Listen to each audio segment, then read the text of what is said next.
Assalamualaikum warahmatullahi wabarakatuh. Salam sejahtera bagi kita semua. Anak-anak, terutama anak-anak kelas 7. Alhamdulillah hari ini kita masih bisa berjumpa dalam pembelajaran online mata pelajaran prakarya.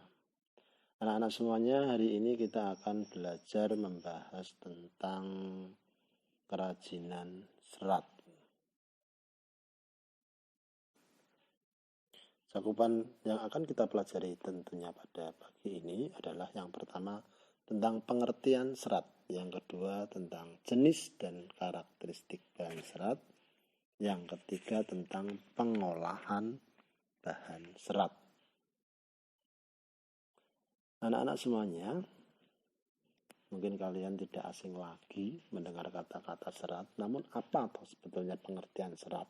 Terutama pengertian serat alami.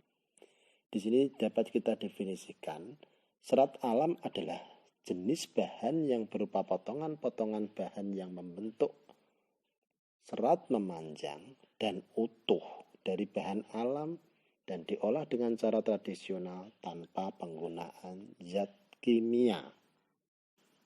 Misalnya, kita dapatkan pada kerajinan yang saat ini harganya cukup melambung, kerajinan kursi, kerajinan kap lampu dari enceng gondok. Ya. Yang kedua, tentang jenis dan karakteristik bahan serat. Ya. Jenis bahan serat. Jenis bahan serat bisa kita dapatkan dari dua sumber. Yang pertama, serat berdasarkan sumber dari tumbuhan. Yang kedua, serat dari hewan. Untuk serat dari tumbuhan, bisa kita dapatkan dari batang, biji, akar, daun. Ya. Misalkan kita dapatkan dari kapas, kapuk, rami. Ya. Sedangkan serat hewan bisa kita dapatkan dari bulu domba, untuk sutra. Contohnya kita dapatkan pada tekstil, ya, wool, sutra, yang tentunya saat ini cukup mahal karena memang pakaian untuk saat ini bisa didapatkan harga lebih murah dengan pemintalan minyak bumi. Sedangkan sifat-sifatnya, sifat serat guna dapat melakukan pemeliharaan bahan tekstil atau bahan busana dengan tepat dan benar, maka kita harus mengetahui dulu sifat-sifat dari bahan tersebut. Misalnya, jenis katun, ya, bersifat hidroskopis atau menyerap air. Jenis katun pula mudah kusut, namun bahannya kenyal dalam keadaan basah. Jenis wool memiliki sifat yang sangat kenyal hingga tidak mudah kusut. Jika wool dipanaskan, dia akan menjadi lunak karena kekenyalannya berkurang. Jenis sutra, bahan sutra memiliki sifat yang lembut dan licin, mengkilap seperti pakaian ibu-ibu biasanya yang digunakan. Pakaian ibu guru, wah, licin, mengkilap, lembut, itu yang dari sutra. Ya, karakteristiknya seperti itu, sifat-sifatnya. Ya.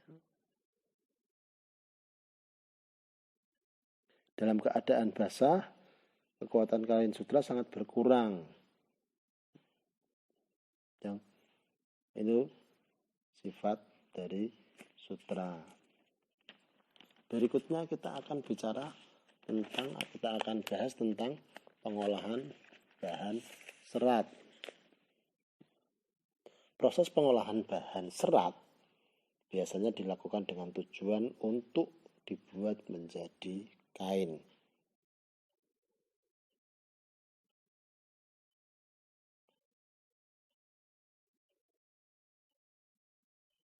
Dengan cara dipintal. Ya, dengan tahapan-tahapan. Yang pertama adalah pemintalan benang, di mana merupakan proses pemintalan serat, akan dilanjutkan pengolahan kapas menjadi benang yang disebut pemintalan.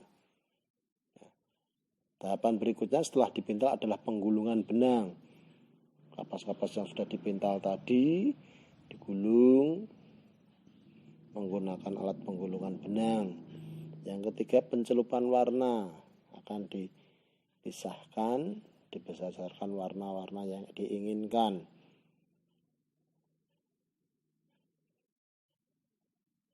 Untuk diwarnai menjadi warna-warna yang lebih menarik. Yang ketiga adalah penurunan benang menjadi kain. Setelah benang dapat diwarnai, baru ditindaklanjuti dengan proses penurunan menjadi kain.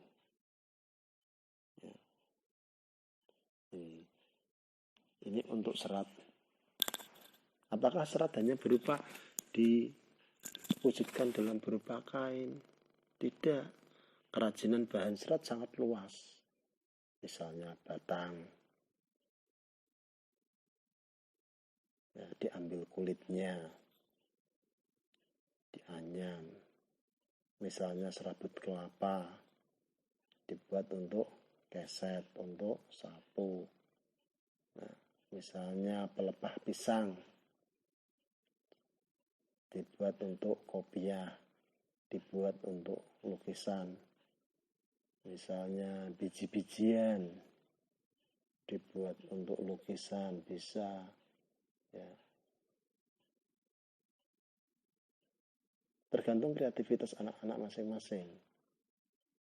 Bagaimana agar serat tersebut bisa dimanfaatkan sebagai bahan kerajinan.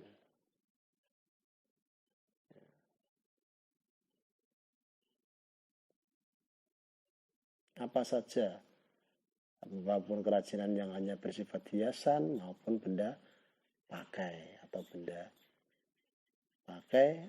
benda hias, ataupun mempunyai fungsi keduanya, fungsi benda pakai dan fungsi benda hias, silakan. Ya. Mungkin pertemuan kali ini dicukupkan sampai di sana saja. Tolong anak-anak yang belum paham bisa diputar video ini kembali, karena nanti akan disertakan link deskripsi untuk latihan soal sebagai tolak ukur seberapa paham anak-anak menerima materi dari Pak Teguh. Saya cukupkan sekian, tetap jaga kesehatan. Assalamualaikum warahmatullahi wabarakatuh.